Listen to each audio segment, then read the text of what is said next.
Chandamama Ramayan, Part 50. Rama called Hanuman and said, O Hanuman, with the permission of Vibhishan, the king of the Rakshasas, go to Lanka. Go to Sita who is in the house of Ravana. Tell her that I am well along with Sugriv and Lakshman, and that Ravana has been slain by me. Find out what she says and return. Hanuman entered the city of Lanka, went to the house of Ravana, and approached Sita, who was sitting under a tree among Rakshasa women like a goddess of grief. He announced his name and stood with humility. Sita did not recognize him immediately. As soon as she recognized him and became calm, Hanuman spoke thus. O Vaidehi, Rama, accompanied by Sugriv and Lakshman, is hale and hearty. With the help of Vibhishan and the Vanara armies, he has killed the enemies. His task has been accomplished. Ravana has died, Lanka is subdued. Even though you are currently in the quarters of Ravana, you are under the protection of Vibhishan, so you have no fear. You may remain in peace. Vibhishan will come to see you. Rama asked me to tell you this. Hearing these words, Sita felt supreme bliss and could not say anything in return. When Hanuman urged her, saying, What are you thinking? What will you tell me? She spoke with a faltering voice. Hearing this joyful news, words do not come out of my mouth. I do not know how to praise you. A gift worthy to be given to you cannot be found even in the three worlds. She said, O mother, I wish to torture and tear apart these Rakshasa women who spoke many harsh words to you in the Ashoka garden. Give me permission, said Hanuman. O son, these are the servants of Ravana. If they do not do as the master says, they will receive punishment. It is not proper to be angry with them. I have suffered all these hardships as a result of sins committed in some birth. These Rakshasa women have committed no fault. Even if they did, the noble-hearted may forgive. Who is there who does not commit mistakes? Said Sita. O mother, you are in every way a wife worthy of Rama. What do you ask me to tell Rama? Asked Hanuman. I wish to see my husband, said Sita. You will certainly see Rama. Saying this, Hanuman went back to Rama. He said to Rama, Go and see Sita, who is very sorrowful. She felt very happy hearing that victory was attained by you. She desires to see you. Tears came to the eyes of Rama. He did not know what to do. Sita had been with Ravana for a long time. Accepting her would bring infamy, rejecting the innocent would be a mistake. He turned toward Vibhishan and said, You have Sita bathed well, have sandalwood paste applied to her body, adorn her with ornaments, and bring her here quickly. Vibhishan went and conveyed this word to Sita through his women. Sita said she would see her husband even without bathing. But Vibhishan said it would be better to do exactly as Rama had asked. The women gave Sita a head bath, applied all the pastes that should be applied to the body, put on good ornaments, wore good clothes, and covered her with a good cloth. Seating her in a beautiful palanquin, with many Rakshasas as attendants, Vibhishan took her to the place where Rama was.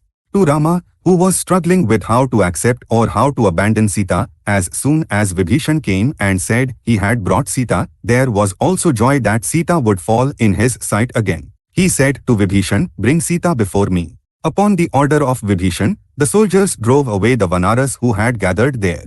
Rama said to Vibhishan, Why are you driving all these people away? These are not strangers, they are mine. In times of calamity, in a Swayamvara, during weddings, sacrifices, and such occasion, women may come among the people. This is a battlefield. Sita is suffering from separation from me. Therefore, all these people may see her at this time. Vibhishan went and brought Sita before Rama. In the words spoken by Rama, Lakshman, Sugriv, and others felt sorrow, not seeing signs of affection for Sita. Shrunk by modesty, Sita came before Rama. Vibhishan came behind her. Unable to show her face before so many people, Sita covered her face with her sari and stood facing Rama, looking at him. Rama looked at Sita and spoke very harshly thus. O Sita, I have done the work that a man of prowess can do. Killing the enemy, I have recovered you. I have wiped away the insult the enemy caused to me. My effort has borne fruit. My vow is fulfilled. The effort of Sugriv and the effort of Vibhishan have become successful. However, I did not do all this for you. I did it to remove the blemish caused to my lineage. I have no need for you. You may go to any place you like. I am saying this word after thinking well. No self-respecting man will take back a woman who has stayed with another man for a long time. Stay with whoever maintains you.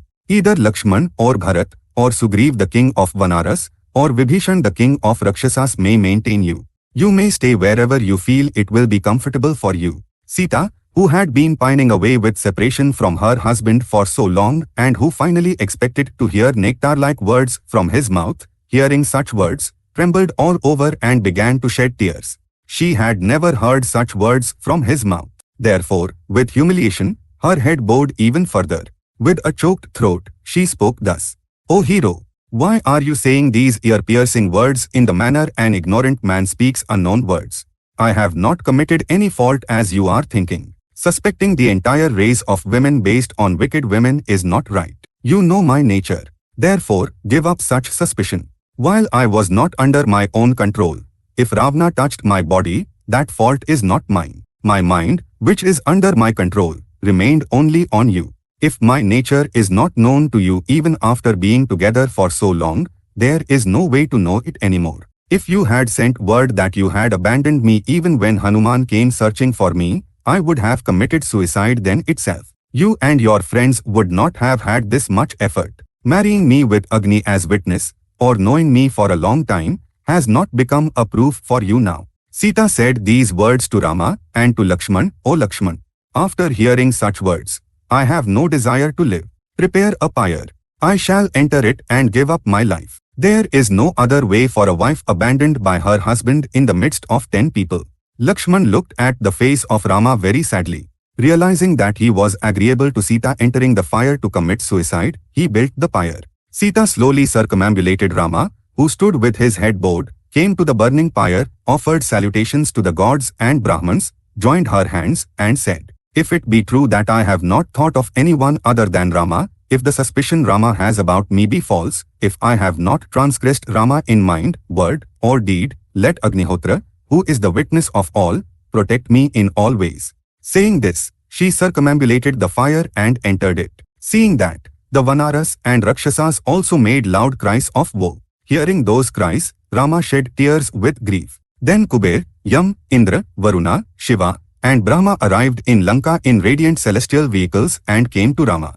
They raised their hands and said to Rama, You are the creator of the world, the incarnation of knowledge. How did you remain quiet while seeing Sita enter the fire?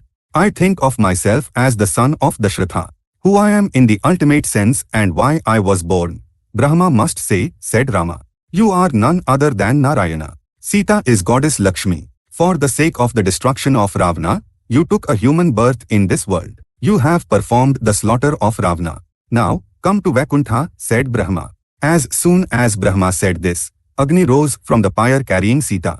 As soon as Agni took human form and rose up, the pyre became scattered. Agni brought Sita and giving her to Rama, said, Here is your Sita. This lady knows no sin. Her mind has not turned toward another from you even for a single moment. Ravana made every effort to turn her mind toward him, but none of them bore fruit. Therefore, accept her. This is my command. I know that Sita knows no sin, but to honor tradition, I had to remain quiet while she was entering the fire. Otherwise, the people would label me as one blinded by infatuation. What can Ravana do to Sita, who is holier than everything? Now it is revealed to the three worlds that Sita is sinless. I shall certainly accept her, said Rama. Then Shiva said to Rama, O Rama, see, your father Dashratha has come from heaven in a celestial vehicle. Because you made his word true, he obtained the world of Indra. Rama and Lakshman saw Dashratha who came in the celestial vehicle and offered salutations to him. Dashratha took Rama close and embraced him, saying, O son, to me who was separated from you, even the pleasures of heaven were not satisfying. The fact that I sent you to the forest and the words that Kaki said are still bothering me. However, I have come to know that it was only the gods who caused the obstacle to your coronation, and they did that work for the sake of the destruction of Ravana. The 14 years of your forest dwelling are completed. Now go to Ayodhya and take the royal coronation. Kausalya will be very happy to see you. He also spoke some beneficial words to Lakshman and Sita. After Dashratha returned to heaven, Indra praised Rama and asked him to choose any boon. Rama requested to bring back to life all the Vanaras and bears who had died in the war for his sake. Indra did so. The Vanaras who had survived were greatly amazed to see the dead Vanaras come back to life. Afterwards, all the gods departed. Rama slept comfortably that night. The next day, Vibhishan came and invited Rama, saying he would have him bathed and made to wear ornaments and clothes. Have all such things done for Sugriv and others.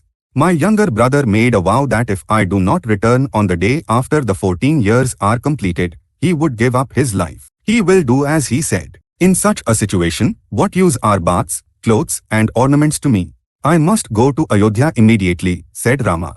In a single day, I can take you to Ayodhya on the Pushpaka Vimana.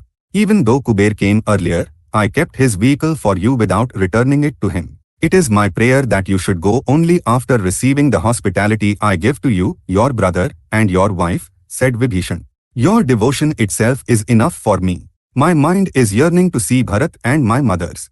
My forest dwelling is completed. Bharat has made a terrible vow. How can I stay here? This Pushpaka Vimana you have given me is worth 10,000 things to me, said Rama. The Chandamama Ramayan, part 50 is complete. For now, Swasti.